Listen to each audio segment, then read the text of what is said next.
E aí, pessoal, muito bem-vindos ao Brasil das Gerais. Olha que assunto interessante de hoje. Dificuldade para ler, dor de cabeça, tonteira. Esses são alguns, sintomas da dislexia da leitura. Você já ouviu falar nisso? Bom, é muito mais comum do que a gente pensa. Cerca de 12 a 15% da população tem um distúrbio que causa problemas na compreensão que podem levar a um déficit de aprendizado.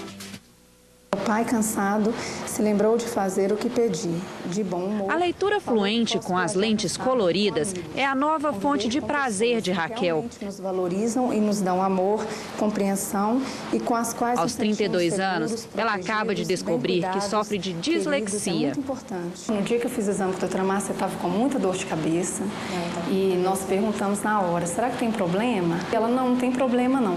Nós começamos, o tempo todo que eu fiquei com o filtro, minha dor de cabeça foi passando. Você pensa assim, gente, isso é psicológico, mas não é. Te dá um bem-estar. A dislexia atinge cerca de 10% da população brasileira e muita gente ainda não sabe o que é ou conhece os seus sintomas. Quero vou saber, mas não sei. Não sei te dizer, não sei te responder. Imagina que eu fico o dia inteirinho com uma dor de cabeça fraca, que eu já acostumei, eu não fico tomando remédio todos os dias. Mas uma náusea, um enjoozinho, que você acha que é normal. Assim, se eu ficar virando para um lado para o outro de uma vez, no branco, assim, dá esse mal-estar, uma vertigem, como se a parede faz assim e para, sabe? Ela mexe. Com o filtro, não. O diagnóstico repentino trouxe um novo ânimo à sua vida e Raquel garante que muita coisa vai mudar daqui para frente. Teve um paciente que falou uma vez assim que era um óculos mágico e eu falei que realmente, hoje eu posso falar que a sensação é essa.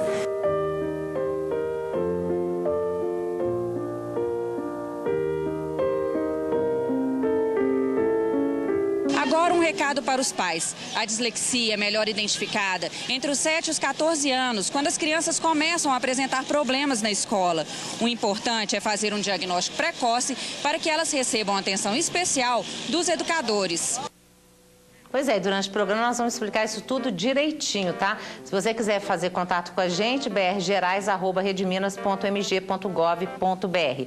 Aqui no estúdio do Brasil das Gerais nós temos as participações, primeiro da Márcia Guimarães, que é oftalmologista, depois do Nicolas Augusto de Paula Batista, que é estudante, depois do Nicolas, a mãe dele, a Valquíria de Paula Batista, com a gente também a Sandra Gomes Guimarães, que é psicopedagoga, do Eimar Barros da Mata, que é engenheiro civil, e Ricardo Guimarães, também oftalmologista. E começar com você, Ricardo, porque a Mônica até falou na reportagem, cerca de 10% da população tem dislexia da leitura, visual, Mas eu também tinha esses dados, mas aqui você disse que não, que é mais, que é de 12% a 15%. Na medida em que aumenta o nosso conhecimento do que é a dislexia e nós melhoramos a sensibilidade dos métodos de diagnóstico, nós começamos a encontrar uma incidência maior. No início, apenas os casos mais exuberantes, os casos mais dramáticos eram trazidos a tratamento. Na proporção em que nós melhoramos a capacidade de entender o que é a dislexia, porque é uma doença muito variável, não é uma doença, é uma condição muito variável, muito polimórfica. É um distúrbio, um distúrbio sensorial, é um distúrbio no processamento neurológico. Então, na medida em que nós conhecemos isso, nós começamos a incluir aí outras formas de alterações, algumas delas que envolvem mais a visão, outros que envolvem mais a audição. Então, essa incidência aumenta. Nesse curso que nós fizemos agora, nesse mês passado, com essa psicóloga americana, doutora Ellen Irlen, ela nos trouxe um dado até maior. Ela nos disse que hoje ela considera que cerca de 20% da população é afetada de alguma maneira. Agora, isso vale, por exemplo, para os Estados Unidos e para o Brasil também, para todos os países? Curiosamente, a incidência desse processo, ele é igual em todas as etnias, em todos os países. Nós não encontramos uma estatística maior em um ou outro país que não seja devida à capacidade de diagnosticar. Por quê, hein? Parece que por ser um problema do sistema sensorial, principalmente visual e auditivo, isso incide de uma maneira mais ou menos regular, não havendo uma preponderância relacionada com raça ou com condição ambiental. Ela é basicamente a mesma. Não, tudo bem, mas hoje nós vamos esclarecer aqui no programa a dislexia da leitura. Mas só para esclarecer mais os nossos telespectadores, Sandra, são três tipos de dislexia, né? Bom, para fazer o processo de leitura e escrita, o que o nosso corpo pede no momento de aprendizagem? A gente obedece duas rotas, a rota lexical e a rota fonológica, tendo que ter também ainda, com tudo isso, a memória de trabalho. Então, essas três coisas têm que andar juntinho. No momento que uma dessas coisas não é obedecida, a criança tem problemas no momento da alfabetização e no momento de aprender a organizar, né, a sua memória em relação ao vocabulário, enriquecimento de vocabulário, esquece palavras, não consegue fazer um vocabulário que seja mais enriquecido, fica com um vocabulário pobre. Na parte fonológica, ela não consegue separar por sílabas, ela não consegue juntar, ela não consegue fazer análise e síntese, então ela não consegue fazer separação de sílabas, ela não consegue juntar as palavras, e no momento de fazer a leitura, fica muito mais difícil. Então, no momento que tu manda para o cérebro a mensagem, né, que o teu olho está ali coordenando, ele olhou a palavrinha, né, ele leu as primeiras palavrinhas, as primeiras letrinhas, até ele formar tudo, quando chegou lá no cérebro a informação, ele já se perdeu um pouco. Então, essa dificuldade que traz a dislexia de leitura, né? Por isso que dá a baixa compreensão. Quando a baixa compreensão de texto, no momento que a criança vai fazer um trabalhinho na escola, o tempo que ela levou lendo, ela já esqueceu tudo. Né? Porque ela demorou muito para fazer esse processo. Então, são essas diferenças que dá na dislexia de leitura, né? Que é uma coisa visual, e isso também atrapalha bastante nas questões oculomotora. Por quê? A criança, geralmente, que tem dislexia de leitura, ela também vai apresentar desortografia, né? Ela também vai ter problemas de caligrafia, né? São outras coisas que vão aparecer junto. Então, geralmente, as crianças são mais... ficam mais no fracasso escolar, a criança é preguiçosa, não quer escrever, é preguiçoso no braço, porque a letrinha realmente é feia, começa com uma letra feia, e ela não tem aquela capacidade de percepção espacial. Né? Então, na hora das continhas, ela consegue fazer o 10 mais 5, ela consegue fazer o 0 com mais 5 aqui, mas ela também vai somar o 1 e o 5. Né? Essa criança não está fazendo entendimento errado. Então, o professor tem que ter atenção, ela sabe somar sim. Ela só não sabe colocar a coluna direitinho e nem sabe fazer a parte horizontal. Entendi. É porque eu estava lendo, são 3 tipos de dislexia, né? Que é auditiva, visual ou as duas juntas, né? Mas pelo que eu estou vendo, uma interage com a outra o tempo todo, né? Isso, exatamente. E também tem a questão de pessoas que esquecem muito, né? Que daí também é o trabalho da memória operacional, memória de trabalho, né? No momento que tu está lendo, está fazendo alguma coisa, de repente tu já esqueceu tudo aquilo que tu fez. Tu recebeu um recado e aí, não sei mais o recado que eu tenho que dar. Pois é, então isso não é só com criança, não, adulto também. E o adulto tem muito disso, só que nós acomodamos. Né? Dislexia não tinha, acho que uns 10 anos atrás aqui, né? Se falar assim com tanta fluência, né? Então, o que acontece com o adulto? O adulto que recebia as informações, tem essas dificuldades, mas assimila e acomoda, entendeu? É o processo de aprendizagem. E tem tratamento, pode melhorar isso, né? Imagina a aprendizagem, quanto pode ser melhorada. Com certeza. Então, o grau de qualidade de vida melhora. Com certeza. Valquíria, você passou por essa experiência toda, né? Com o Nicolas, né? Passamos em casa. Foi um sofrimento muito grande, principalmente porque a gente buscava, antes de encontrar a equipe médica que trabalha com ele, doutora Márcia, a gente não tinha resposta e ficava pior ainda porque ele buscava na gente: por que eu não consigo fazer isso? Por que meus colegas conseguem? Por que minha mão não me obedece? Eu quero fazer, mas a minha mão não me obedece. Você ficava triste, né, Nicolas, com isso tudo? Sim. Sim? O que te incomodava mais nisso tudo?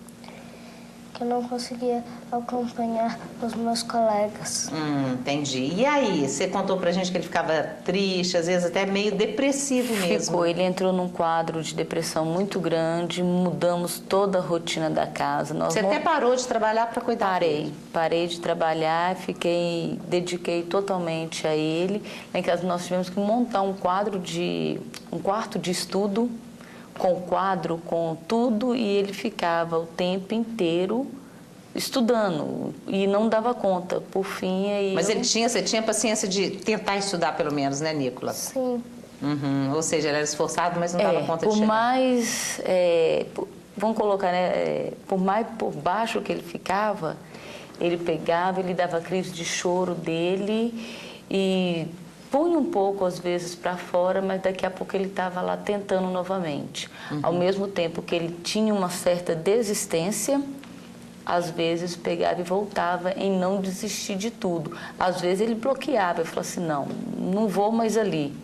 Mas ele dava um tempo e recomeçava. Eu sempre admirei isso nele, ele nunca parou. Por mais que fosse difícil para ele, dava um tempinho, ele respirava e tentava de novo. E tentava. Agora, você levou a vários médicos? Levamos a alguns médicos. E qual que era o diagnóstico que os médicos falavam? Não conseguia fechar um diagnóstico. Nós conseguimos fechar um diagnóstico agora com a doutora Cláudia, que é a neuropediatra dele. Assim que ela foi na primeira conversa, ela já passou, já tomou uma atitude diferente, passou um relatório para a escola e nos encaminhou para a doutora Maria do Carmo e voltamos nela e ela nos encaminhou para a doutora Márcia, que onde, com o uso do filtro, fez toda a diferença. Ele toma medicação, ele toma Ritalina para ajudar na concentração. A Ritalina ajuda realmente. Ele na sala ele está mais quieto, ele está mais centrado, ele não está com aquela irritação que ele tinha antes, que a professora passava para a gente, porque nós criamos um caderno de trocas, né? Então tinha um dia que ele estava irritado, foi o que o doutor Ricardo falou, que às vezes a criança fica irritada, fica nervosa, não porque ela quer, é porque ela não consegue tentar acompanhar, ela tenta acompanhar os colegas, não conseguindo, aí sobe aquela irritação, aí sai da carteira, vai para outra carteira e vai mexer com o professor e mexe com outro colega e bagunça toda uma sala. Com a Ritalina, ele melhorou a concentração, porém o diferencial mesmo veio com o filtro. Pois é, daqui a pouquinho a gente vai falar que são as lentes, né? Mas agora, Nicolas, conta, você tentava, mas você ficou um pouco assim, sem muita vontade de ir para a escola, né? E agora, como é que você está se sentindo? Agora eu me sinto muito bem. Agora você está conseguindo acompanhar seus colegas direitinho? Sim, consigo. Melhor. Ai, que bom. Que ano que você está? Sua série. Só série. Segunda. Ah, tá. É porque na minha época era ano, agora é série, né? Meu Deus do céu. Ô, Márcia, antes de falar de tratamento, né? Porque, assim, sinceramente, eu nunca tinha ouvido falar em dislexia da leitura, não. Isso é uma coisa que existe há muito tempo, né? O que é que acontece que faltava tanta informação? Olha, na verdade, isso é pouco divulgado, né? Porque é uma área muito específica de atuação. Mas esse problema dessa dificuldade que essas crianças e esses adultos têm já era uma constante, né, minha e do Ricardo, porque com o nosso trabalho a gente tem uma Fundação Hospital de Olhos, e tem um trabalho que a gente faz que chama Saúde Ocular. E nos incomodava, a criança, às vezes, a criança brilhante, inteligente, esperta, falava muito bem, né? E na escola não ia bem. A visão boa, ela ia no consultório, a gente fazia, se precisasse de óculos, a gente tinha certeza que o óculos estava sendo muito bem prescrito, e a criança não se saía bem na escola. E aquilo estava aquém da evidente capacidade que elas tinham, sabe? E isso começou a nos incomodar. E era alguma coisa relacionada à visão, tinha alguma coisa nesse processo. E o que nos motivou a buscar foi isso, sabe? Então, começamos a estudar, ampliar, né? E sempre preocupados com esse lado da qualidade, da visão. Então, nós saímos um pouquinho desse enfoque da refração, do óculos, e começamos a buscar respostas, talvez no nível de processamento cerebral. Sabe? Para tentar explicar melhor. E nessa nossa procura, nós fomos aprofundando e chegamos a essa metodologia, que não tem nada, na verdade, é novo no Brasil, nós estamos trazendo isso para o Brasil, mas, na verdade, isso já é feito em 34 países. Tem mais de 7.000 centros no mundo que já fazem isso como parte da rotina das escolas, como parte da rotina dos consultórios daqueles profissionais que lidam com a parte fonoaudiológica, com a parte psicológica das crianças e dos adultos que têm uma série de sintomas e que levam um prejuízo das suas atividades, sejam atividades escolares, né? Como foi o caso do Nicolas, né, Nicolas? Não é mais, sabe? O Nicolas hoje, ele não quis se gabar, não, mas as notas dele estão ótimas, sabe? Mas também de adultos, né? Como a gente até depois vai até falar aqui, que tinha uma hipersensibilidade e que, como a doutora Sandra falou também, havia uma dificuldade em algumas atividades e que eles se acomodam diante desses sintomas, porque não há outra opção a fazer. Né? Pois é, mas o adulto, né? Você já falou isso, esquecer as coisas, escrever, esquecer logo depois, né? E o que mais do adulto? Vamos falar dos sintomas? Habilidades esportivas, quando a gente passa e acaba se batendo em alguma coisa, a gente às vezes fica com um roxinho e deixa passar por isso mesmo, esbarramos numa porta, dá uma esbarradinha num móvelzinho, né? E foi pouco a coisa, não é coisa de achar que assim, a minha visão está me dando preocupações, não é nada disso. Mas a gente está sempre se esbarrando em alguma coisinha, dá uma mudança bem grande nessa visão periférica. Pois é, mas e os sintomas nas crianças, Ricardo? Você pode pegar tanto criança quanto adulto, o que marca muito é a falta de coordenação motora para atos complexos ou para atos sequêncios. Aquilo que depende de você fazer alguma coisa de maneira organizada e em sequência, e aí inclusive a leitura, mas também atos físicos, é difícil. Essas pessoas normalmente têm pouca noção do que é direita e esquerda, têm pouca noção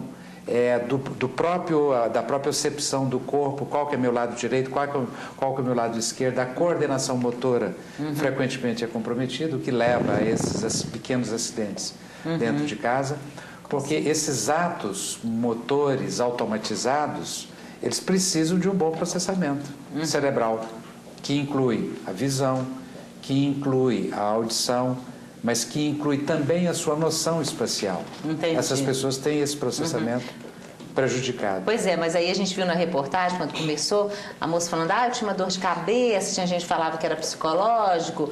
Quando eu abri o programa, eu falei, dor de cabeça, tonteira, o que mais, Márcia, que pode acontecer com a pessoa? Uma das dificuldades pode ser, por exemplo, em condições de iluminação diferente. Então, uma observação que é muito frequente é que essas pessoas preferem ficar em ambientes com baixo nível de iluminação. Então, toda vez que são expostos a uma situação de maior iluminação, e inclusive ao dirigir à noite, por exemplo, né, que é o caso do Eimar, né? Que é o caso, por exemplo, do Eimar, né? Essas pessoas têm um nível de insegurança maior.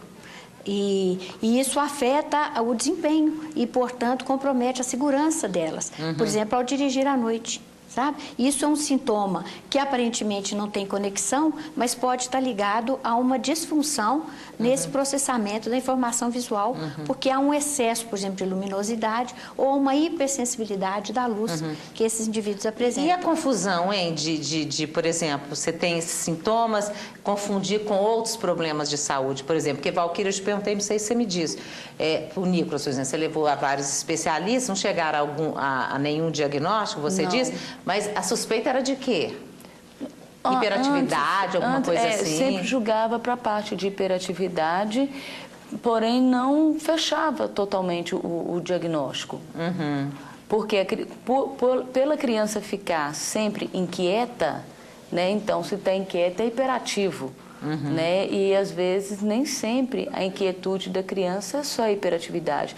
Tinha outra coisa atrás disso, que era, no caso, a dele, o déficit de atenção, o transtorno de aprendizado e a hiperatividade associado à dislexia. Entendi. E aí, complementando, é interessante justamente essa conexão que a gente faz sempre. Inclusive, é o trabalho que a gente faz lá no hospital é um trabalho multidisciplinar. Então, para que seja feito um diagnóstico correto, é preciso que vários profissionais estejam interagindo. Quais né? são? Então, nós temos a parte visual, né, que é muito importante, que está ligada à parte da aquisição, né, da informação, passa todo pelo sistema visual, então ele é uma parte importante, mas nós temos também o fonoaudiólogo, o psicopedagogo, o psicólogo é fundamental nesse processo, o neuropsicólogo e o neurologista também, porque, por exemplo, muitas vezes, né, ele vai dar esse apoio, por exemplo, às vezes uma criança que precisa também da Ritalina como parte do processo para melhorar a capacidade de concentração. Né? O que é a Ritalina? A Ritalina é um medicamento que atua na parte de concentração, ele deixa a criança mais concentrada. É um remédio, né? controlado. Né? É um remédio controlado, né? Há uma prescrição específica, há indicações específicas, há uma relação dose, a hora em que esse medicamento deve ser tomado. Isso é sempre feito sob um controle de um neuropediatra, se for uma criança. Né? Atenção para os efeitos colaterais, né? Que são muitos. E é interessante, por que é um remédio controlado?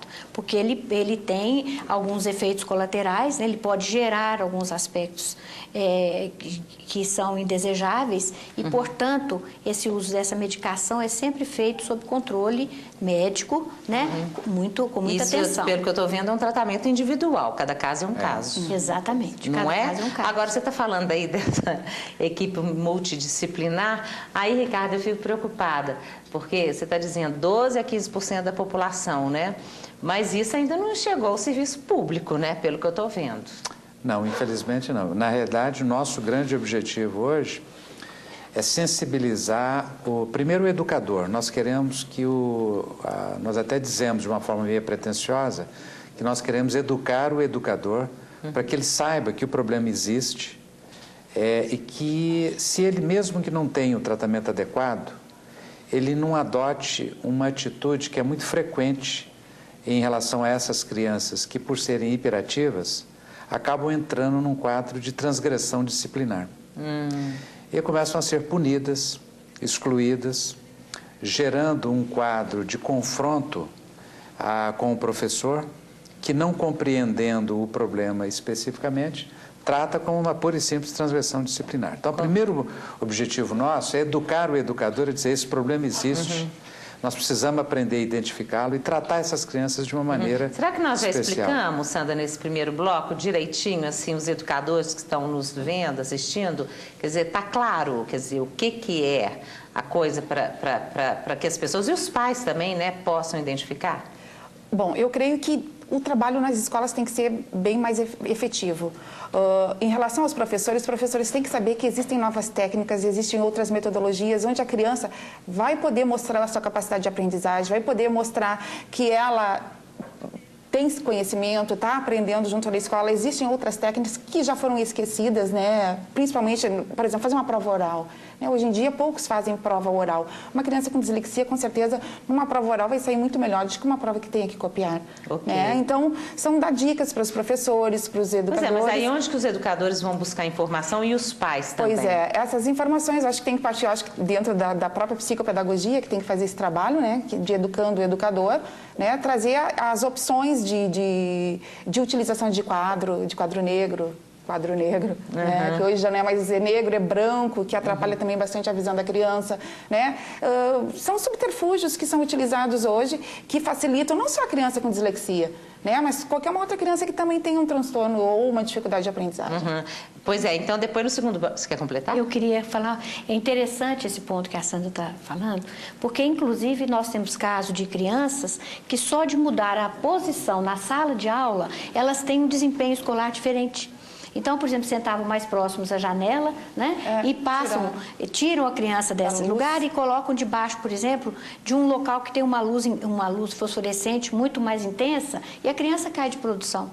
Então, são detalhes, às vezes a própria as coisas aparentemente bobas, né, que podem fazer a diferença. Isso. Né? Às vezes a criança, ela vai escrever e ela se apoia fazendo uma sombra sobre o papel, ou ela então apoia, faz como se fosse uma proteção com a própria mão na testa. O Nicolas tampava muito. Tampava, o Nicolas fazia tampava, isso. E ele falava que detestava a claridade, mãe, eu não aguento. Como é que ele fazia? Como a Sandra, o telespectador não viu, mas ele colocava a mão aqui Muitas assim, vezes ele punha a mão. Para escrever, geralmente o destro faz essa proteção.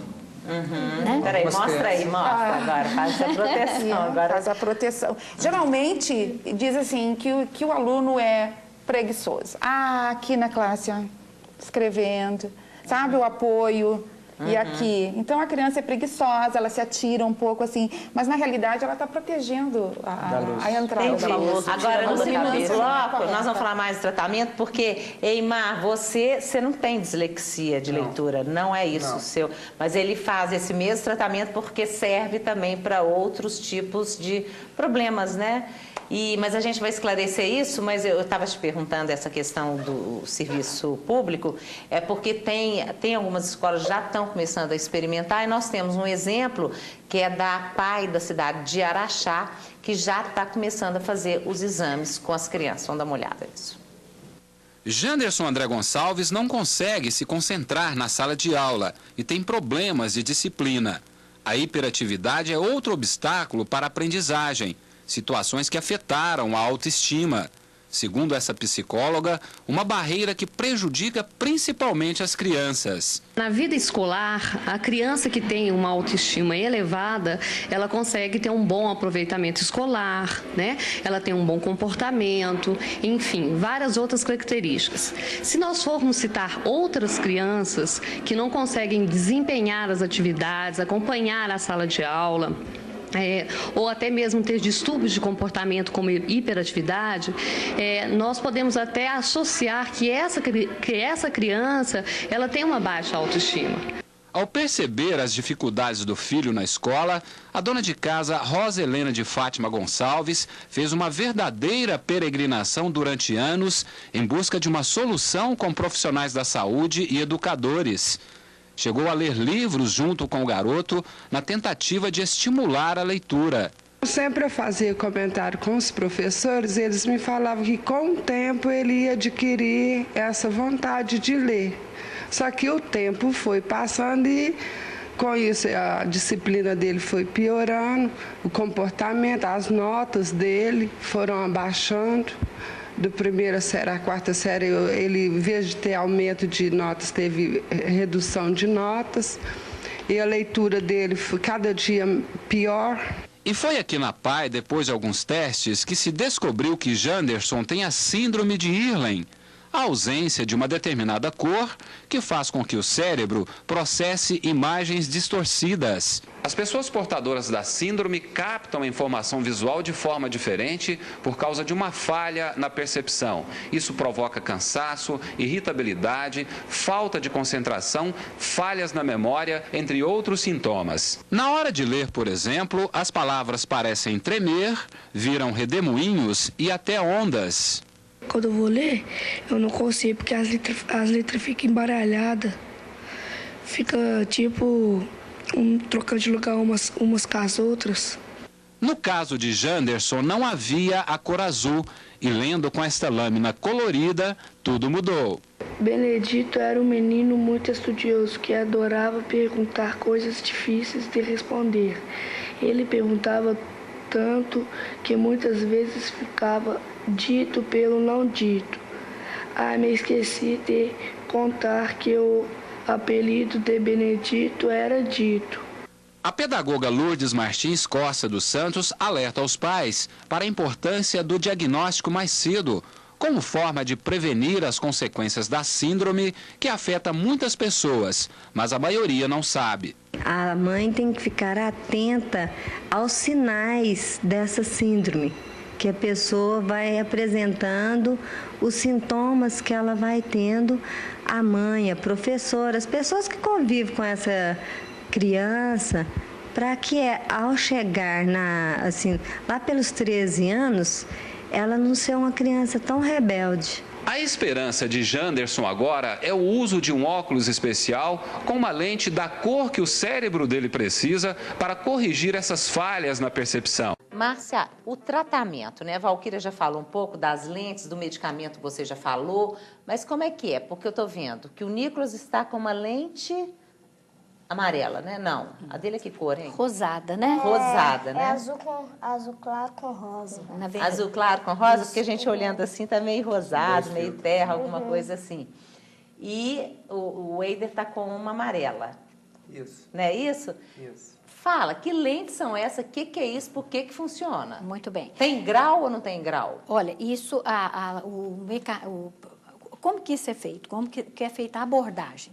Então, primeira coisa, como a gente vai abordar a visão e não apenas a parte óptica nesses pacientes, primeira coisa que a gente faz é fazer um exame oftalmológico maior do que é o exame de rotina, o exame habitual. É um exame que tem outros complementos, outros exames que são feitos, para ter certeza que a parte ocular, que a parte da refração, que a retina, está tudo muito bem. Se isso tudo estiver bem, nós passamos para a segunda etapa, que então nós vamos ver onde está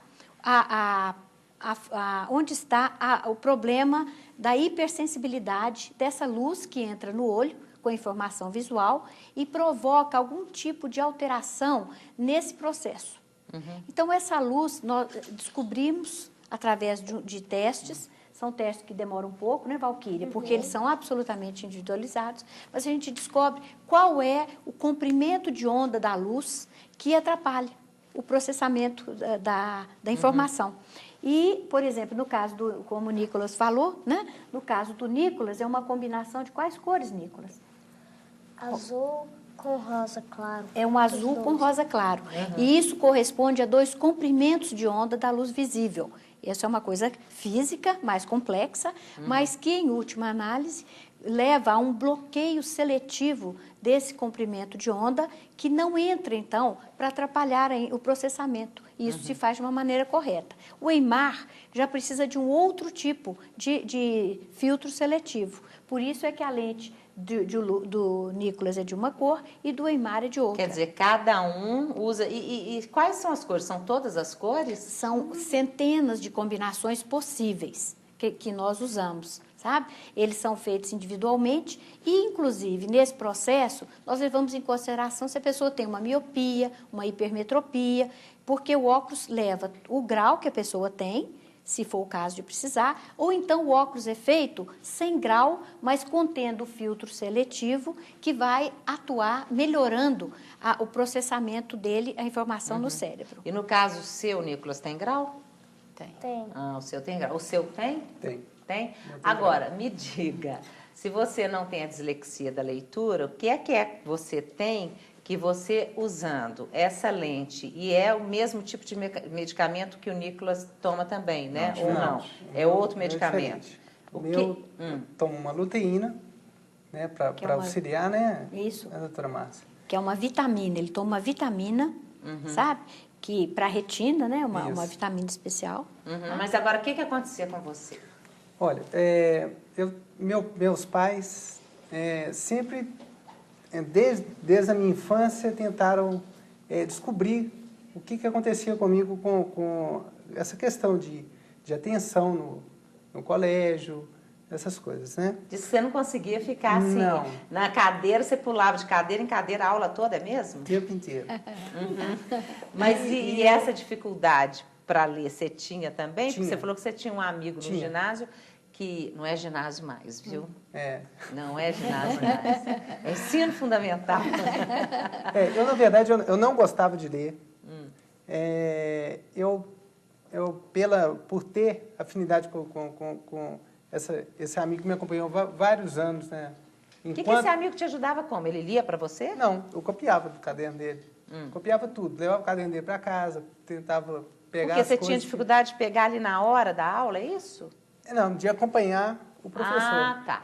Ok. De acompanhar o professor. Ele vê o quadro. De ver o quadro. Na hora que ele vê o quadro, quando ele vai escrever, ele já não sabe mais o que ele leu. Ah, entendi. E aí? Pedia tudo. Aí, no primeiro ano, também. Bomba. repeti, ele foi para frente, eu fiquei, agora vou ter que me virar. E aí, você entrou em desespero? Tive que perder a vergonha e começava, e isso me acompanhou até na faculdade. Eu vivia andando dentro de sala. Por que você andava dentro de sala? Para poder enxergar no quadro. Ah, tá. Então eu ia para uma posição da sala. Você via o quadro, mas você não conseguia copiar. Eu não conseguia copiar. É o problema. A luz me atrapalhava. Não consegue copiar. Então eu ficava zanzando dentro de sala. Porque aí eu tive que ir no Mas aí peito você e na raça, conseguiu porque um diagnóstico para isso na época? Não. Aí, quando eu saí da faculdade, tem uns 10 anos mais ou menos, a oftalmologista que veio fazendo esse controle comigo, era especialista em retina, da equipe da doutora Elke, até ano passado, né, doutora Márcia? Ela pegou e me encaminhou para a doutora Márcia. Aí a gente fez esse estudo com essa série de lentes que melhoraram, inclusive, quando saía algum evento noturno, por exemplo, a penumbra me atrapalhava. Eu ficava, para você ter uma ideia, eu sentia sono. Você tinha sonolência, a hora que você ia dirigir. Era um perigo, né? Então, com a lente, foi uma das primeiras coisas que eu percebi, que melhorou. Melhorou a nitidez, como eu via os objetos, via as pessoas, e essa questão pelo fato de ter mais percepção, acredito que seja isso, eu sentia mais essa questão da sonolência. E tem quanto tempo que você está usando essa lente amarela? Já tem uns 7 meses, mais ou menos. E aí? Eu só quero saber, agora você voltou a gostar de ler e se escrever? Inclusive, um dos testes que a gente fez, a velocidade de leitura aumentou, né? Eu percebo que eu volto menos para poder conferir o que eu já estava lendo. Compreensão. A compreensão aumentou mais, né? Foi. Tá, mas aí não tem o diagnóstico, não tem, porque já que não é dislexia da leitura, qual é o seu diagnóstico? Você não conseguiu chegar a um? Não, eu tenho uma visão normal. Hiperatividade, alguma coisa? Eu acredito. Nós classificamos esses casos, eles são classificados dentro da literatura como de estresse visual. São pacientes que eles nunca chegam a uma conclusão do que tem, porque a todo médico oftalmologista que ele for consultar, ele vai receber uma resposta, mas sua visão é normal. Na realidade, o que nós oftalmologistas medimos, na maioria das vezes, é o estado refracional do olho. Então, nós dizemos, olha, a visão de um objeto parado, preto no branco, que é um caractere que nós usamos para testar a visão. Você consegue detectar o menor possível. E o seu exame não apresenta nenhuma alteração, porque no exame do oftalmologista, ele não está avaliando a visão, que é um processo dinâmico. Ele está avaliando a acuidade visual, a capacidade de identificar um caractere pequeno projetado a uma determinada distância. Essa situação, portanto, onde a acuidade visual é normal, nós acabamos, de regra... Acuidade visual, você quer dizer o quê? A gente chega no oftalmologista, senta ali, vai ver aquelas letrinhas, você enxerga. Aí dá legal o resultado. Exatamente, mas ali você está parado, seu olho não está se movimentando, o objeto é preto num fundo branco, o objeto é regular, é uma letra. A vida real não é assim. Na vida real, você olha para lá, olha para cá, os objetos estão movimentando, é cinza no cinza, seus olhos têm que agir de forma coordenada, tem que saltar de um objeto para outro. Entende? Essa é realmente a visão do dia a dia. Gente, então, assim, pelo que eu estou percebendo, o diagnóstico não é fácil fazer, não. É difícil. Não, é um diagnóstico demorado, são pacientes que tomam digamos muito assim. tempo. Né? Uma média, o diagnóstico dessas situações é feito, às vezes, envolvendo de 1 a 4 horas na fase de diagnóstico. Ela exige realmente uma dedicação muito maior. Não é um processamento simples. Depois, na fase de escolha dessas lentes, também desses filtros seletivos, também é um processo demorado, que tem que ser feito com calma, paciente descansado, porque aí nós entramos num método que é mais subjetivo. Nós dependemos da informação do paciente.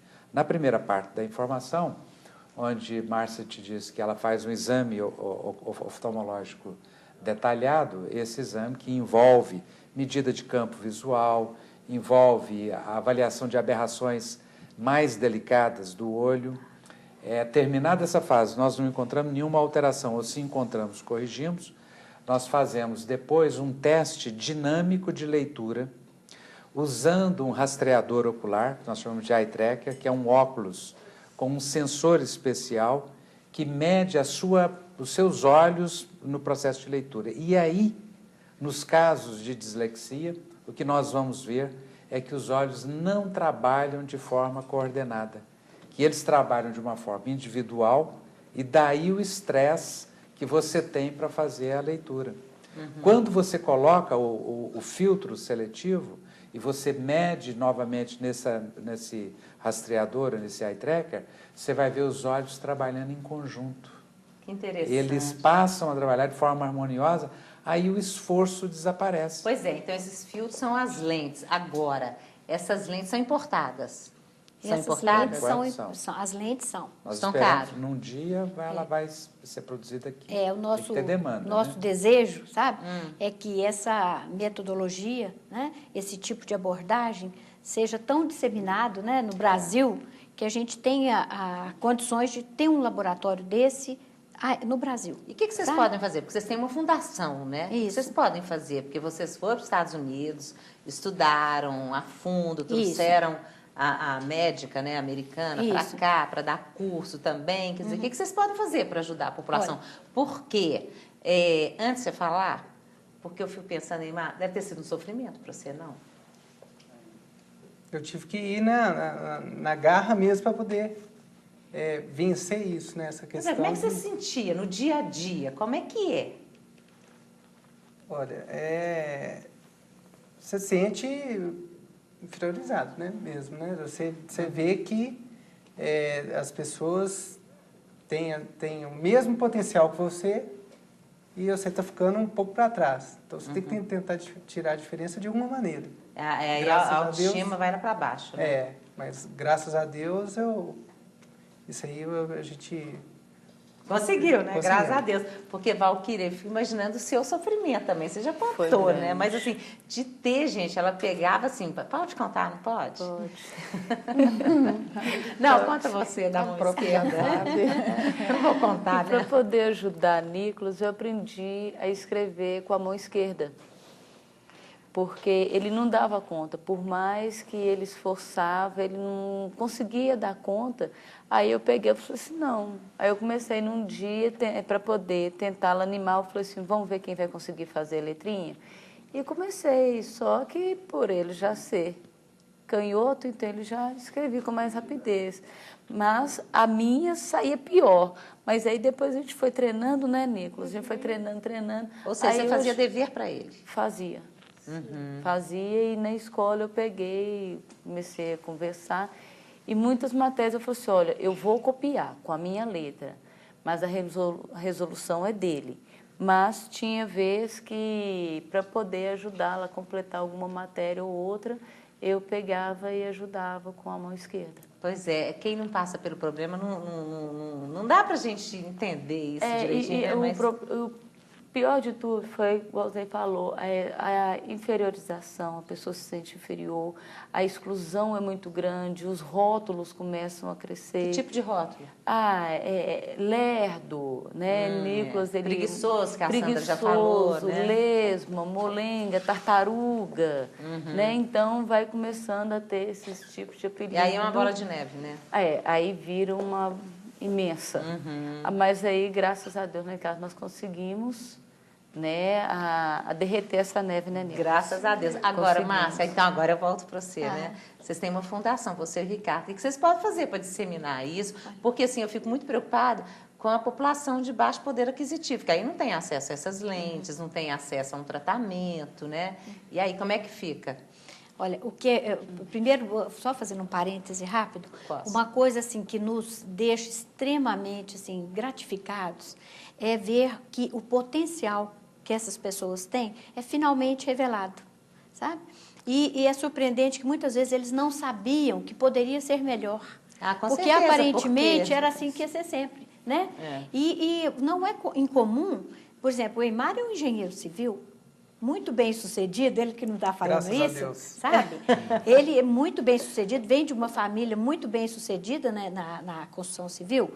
O Nicolas está se saindo muito bem na escola, sabe? O boletim dele é muito gratificante. Né? E outros exemplos, né? E tem exemplos. Né? Eu tenho um exemplo muito interessante de uma pessoa que você vai ver, inclusive, muita gente que forma e prefere exercer outra profissão. Por quê? Porque, às vezes, todo o esforço que ele fez foi até acabar o diploma. Então, toma esse diploma aqui, agora eu vou fazer uma coisa que eu consiga, que não me custe tanto quanto esses anos que eu passei na faculdade. Sabe? Então, o que isso nos leva? Nos leva ao que o Ricardo falou, a identificar situações de risco, sejam elas escolares, sejam elas sociais.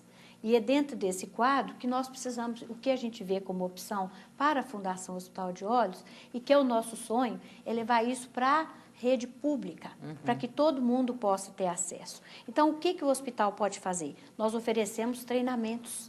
Esse curso que foi feito, por exemplo, né, nós tivemos em torno de 140 participantes. Mas pago o treinamento, né? O treinamento foi pago, esse inicialmente. Mas foi subvencionado pela Fundação. Nós tivemos essas inscrições cobriram aí em torno de 70% das nossas despesas. Nós tivemos um déficit aí na ordem de 30% para fazer o curso. Entendi. Exigia a tradução simultânea, né? Entendi. Tá? Mas o que a gente quer, e não é tão difícil assim, nessas parcerias, é, por exemplo, nós temos o Rotary Club, né, que está desenvolvendo... O Rotary está nos dando um apoio muito grande nesse trabalho.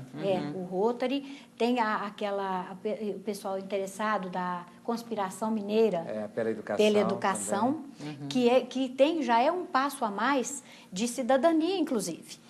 E onde estão sendo estudadas propostas de treinamento das professoras nas escolas, nos grupos escolares, e onde, pelo menos, se não todos puderem ter acesso aos óculos, que tem esses filtros seletivos de uma maneira muito mais diferenciada, que as professoras sejam capazes de oferecer aos alunos umas transparências também que filtram a parte de leitura e resolvem aproximadamente o que? Esses papéis, 70%. São filtros, não são qualquer um, é um filtro preparado naquela determinada frequência, é a mesma lente do óculos, só que é uma transparência. Agora, Ricardo... E o preço é muito razoável dessas transparências, sabe? Eu já acho que isso aí é uma coisa que as prefeituras, o serviço, a escola poderia dar, sabe? Não é oneroso. Você viu outro dia no Fantástico, a quantidade de recurso gasto por essas prefeituras são milhões de reais, algumas dezenas de reais aí eles poderiam gastar com esse processo. Porque, Sandra, você vê muita criança sofrendo nas escolas? Com certeza, com certeza. E o problema maior também é que, além da distorção, assim, que não tem um diagnóstico perfeito para isso, né, o diagnóstico diferencial, as crianças também sofrem a rotulação de serem mimadas. Né? Tem aquela que sofre, né? Que sofre por dizerem que porque é preguiçosa, porque não gosta de estudar e tudo mais, porque é burro. Eu vi criança chorando em sessões comigo, chorando, porque eu sou burro. E ele acreditava que era burro. Né? Então, tudo questões de fracasso escolar. E também tem as crianças que já são pelos próprios profissionais deixadas de lado, ou até pelos professores, muito mimadinho. Não vai porque não vai para frente. Eu tenho um pai e uma mãe que mima demais essa criança. Então, tem esses dois pesos, sabe, que de qualquer forma degradam a criança, né? Ou é porque ela é muito estimulada pelos pais, ou porque ela é desestimulada pelo meio acadêmico, né? Um banco escolar. E lembrando, só para reforçar, que não é só criança, adulto também está dentro disso. Porque você mesmo, você descobriu com quantos anos você tinha?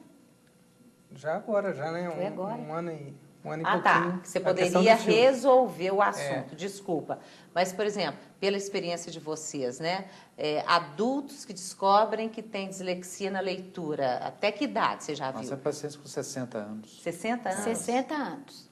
E eu tenho um caso interessante que eu gostaria até de dividir com você, que é ele é um administrador de empresa e que, devido à dificuldade de leitura, ele delegou a um funcionário dele o papel de acompanhamento dos livros, todos da parte da controladoria, da parte de contabilidade, da parte dos contratos, sabe? Por quê? Porque ele não conseguia ficar em cima ali daquela série de contas, dos números, dos contratos. Isso era extenuante para ele. Então, ele delegou. O que ele sentia a hora que ele estava ali em cima? As letras mexem, tudo fica As baralhado. E letras ele não dá mexem. conta de fazer conta, porque tudo que exige alguma coisa organizada, controlada, é difícil para ele. Agora eu estou lembrando... Extenuante. E só para completar, o caso dele foi muito interessante, porque ele fez o seu tratamento, né? Ele hoje usa os filtros seletivos. E aí, então, animado, ele resolveu dar uma olhada nos livros de contabilidade da empresa, sabe? E ele falou, doutora Márcia, soubera eu disso antes, porque o prejuízo que eu venho tomando não está no gibi. E olha que até acredito que nem que a pessoa que tomava conta, talvez, não fosse nem, talvez, mal intencionado, mas a capacidade dele, né? Devido à dificuldade, ele se dedicou, por exemplo, a ficar no balcão da empresa, sendo que ele deveria, como administrador de empresa, estar vendo a parte de contrato ali, né?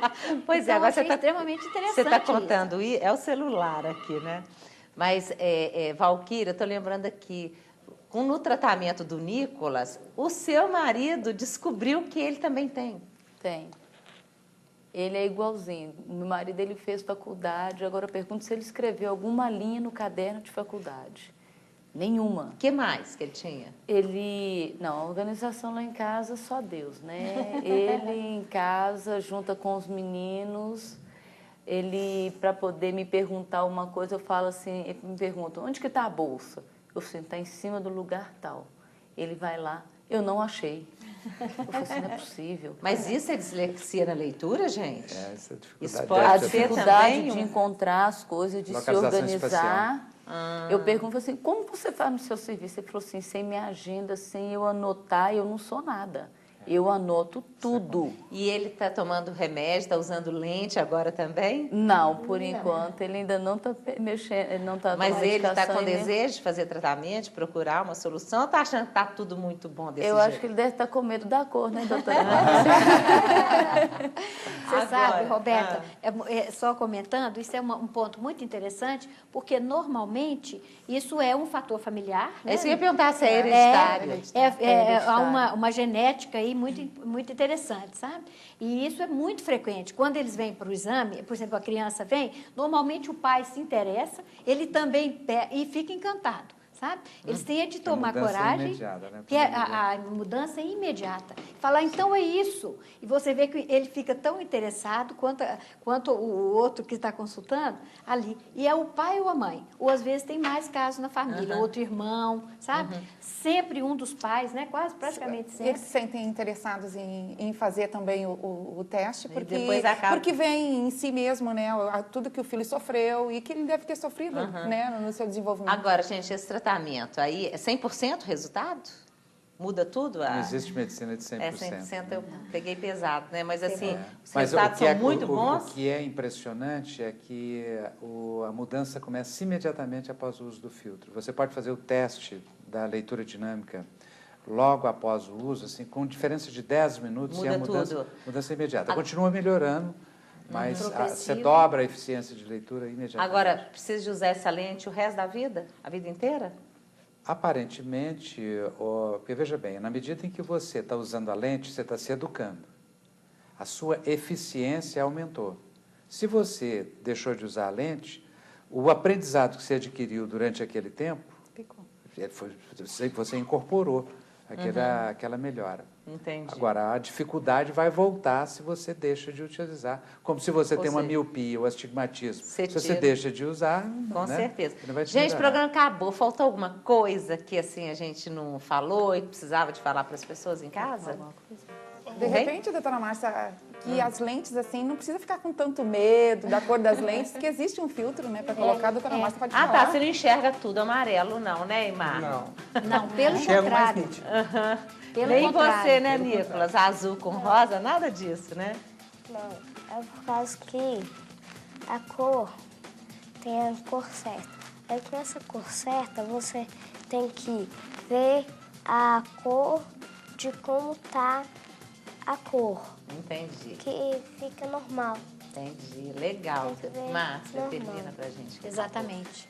Então, se houver uma alteração em no ambiente, por exemplo, na cor da parede, na cor, não é o filtro correto. Tá Porque errado. para a pessoa, por isso que é individual, para a pessoa, a seletividade é extremamente, para ela, é só dela. Entendi. E, portanto, o mundo continua igual. Só vai melhorar demais o conforto. Inclusive, você perguntou, né, se a pessoa vai usar durante algum tempo ou não. O filtro é tão confortável que as pessoas esquecem de tirar. Eu tenho caso até de uma fisioterapeuta, uma pessoa que colocou o filtro e ela brinca que ela usa um filtro mais marrom e a menina dela fala, mamãe, tá de noite, você não vai tirar o seu óculos? Ela fala, eu esqueço de tirar, porque é tão bom que às vezes eu durmo com ele e meu marido é que tira. Interessante. Agora tem um teste básico que vocês passaram pra gente, né? E nós vamos colocar no site do Brasil das Gerais, site da Rede Minas, né? Tá aí o site, só clicar no programa Brasil das Gerais, aí você faz um teste. É um teste básico, mas é interessante, né? Justamente. É um questionário, né? E através do nível, do número de sims, né? As perguntas que estão no questionário, nós já podemos ter uma ideia boa do que seria o desconforto visual relacionado a essa hipersensibilidade, a esse estresse à luz. Ok, gente, então entra no site da Rede Minas, redeminas.mg.gov.br, clica no Brasil das Gerais. Obrigada por tudo. Até amanhã, se Deus quiser. Obrigada.